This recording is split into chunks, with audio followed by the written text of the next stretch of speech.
Lisa Bonet is one of the most private and reclusive celebrities around.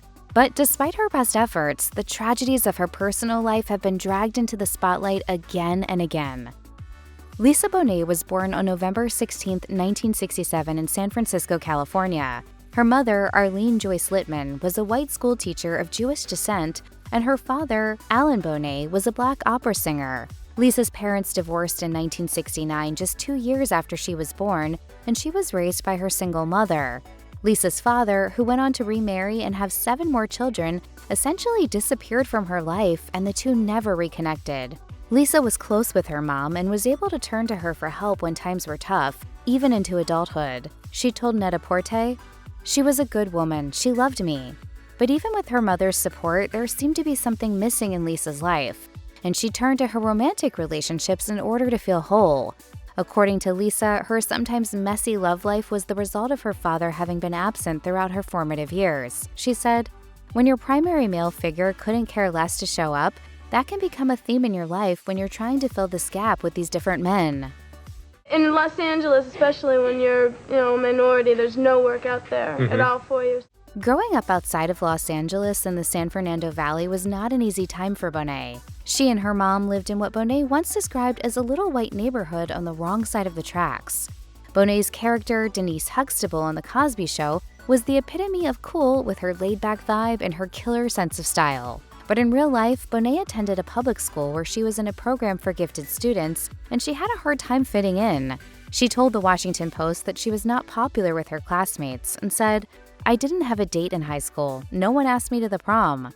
Part of the issue was that Bonet was mixed race and she didn't feel as though she fit in anywhere. She felt that all eyes were on her when she attended Temple, so she stopped going. School was even more difficult as Bonet's ethnicity seemed to separate her from her peers. Bonet felt so alone that she pleaded with her mother to have another child, but since her parents were divorced, it just wasn't going to happen. Bonet experienced something of an identity crisis and reacted by withdrawing further into herself as a means of self-preservation.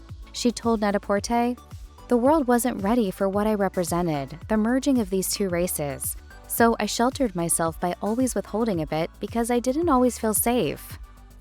At the age of 16, Bonet got her big break when she landed the role of Denise Huxtable on the hit NBC sitcom The Cosby Show.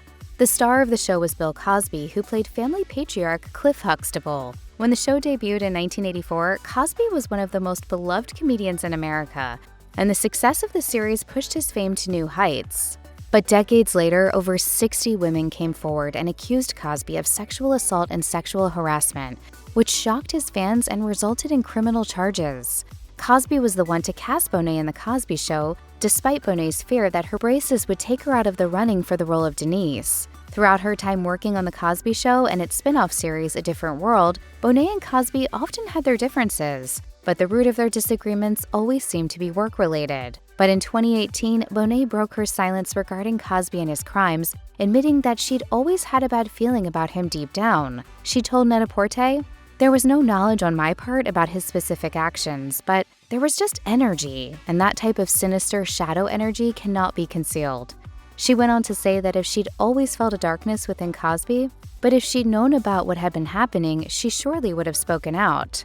"If I had anything more to reveal, that it would have happened a long time ago. That's my nature. The truth will set you free." When Bonet landed the role of Denise Huxtable, it was more than just a professional accomplishment, it was a necessity. She told Interview magazine in 1987, "All my friends were very rich and could screw around as much as they wanted. They knew they had a place in daddy's business, but I really had to work." Luckily, the show was a huge hit, running for 8 seasons from 1984 until 1992, and spawning a spin-off in 1987 called A Different World. The spin-off took place at the fictional Hillman College and followed Denise as she navigated life as a co-ed. Although Bonet was the star of A Different World, her status did not ensure job security. In November 1987, Bonet married musician Lenny Kravitz and soon became pregnant with his child. Bonet's pregnancy was a huge point of contention with the show's creator, Bill Cosby, who was adamant that Denise should not be pregnant while attending college. Producer and director Debbie Allen went on to bat for Bonet, accompanying her when she broke the news of her pregnancy to Cosby in the hopes that it could be incorporated into the show. Allen told the Television Academy Foundation that she argued, "To see a girl who's an upper-class kid having a baby, not married, because she didn't want to be married and the girls could root for her. But Cosby shot down the idea, telling Allen, "Denise Huxtable is not pregnant. Lisa Bonet is pregnant." Bonet was brought back onto The Cosby Show, but the move caused even more tension between Cosby and her. Bonet met Lenny Kravitz backstage at a New Edition concert in 1985, back when Kravitz was performing under the name Romeo Blue. He was not yet the rock icon he would later become, but Bonet was a bona fide star at the time thanks to her role on The Cosby Show. The two hit it off right away, according to Kravitz, who wrote in his memoir, Let Love Roll, "We vibed immediately. Time stood still. Without a lot being said, there was magnetism." Bonet and Kravitz tied the knot on Bonet's 20th birthday in 1987 and welcomed their daughter Zoe in December of 1988. But despite their loving family, as well as Bonet and Kravitz's creative collaborations and mutual respect, the marriage wasn't built to last, and the pair split in 1991. She really helped to bring out the best in me and inspired me. The divorce, which was finalized in 1993, took a toll on Bonet, causing her to make some serious changes within herself. She told Net-a-Porter that the period following the split was a very accelerated time spiritually and intellectually. She was also very aware of the effect the divorce could have on Zoe and wanted to protect her from the pain she was experiencing. She said, "I didn't want to pass on those heirlooms and this fresh wound of a divorce." Ultimately, the divorce was something that forced Bonet into a deeper level of maturity, causing her to look within to find the strength to move on and successfully parent her child. She said, "These thresholds can either sink you or you can see who you are and rise and dust yourself off." While Bonet enjoyed a lot of success as she transitioned into adulthood during the 80s, she was unprepared for the invasion of privacy that came along with the trappings of fame. As the star of two popular sitcoms, she naturally got a lot of media attention. But there were times when it went too far. While pregnant with Zoe, the paparazzi were relentlessly trying to snap photos of Bonet and Kravitz. She told Net-a-Porter, "People were falling off roofs trying to get pictures." After her stints on A Different World and The Cosby Show came to an end and Bonet found herself divorced and parenting a young child, she relocated to the mountain region of Topanga Canyon in California. She told the New York Times that her new surroundings were a retreat from a world that I was probably unprepared for at the age I was out there playing in it.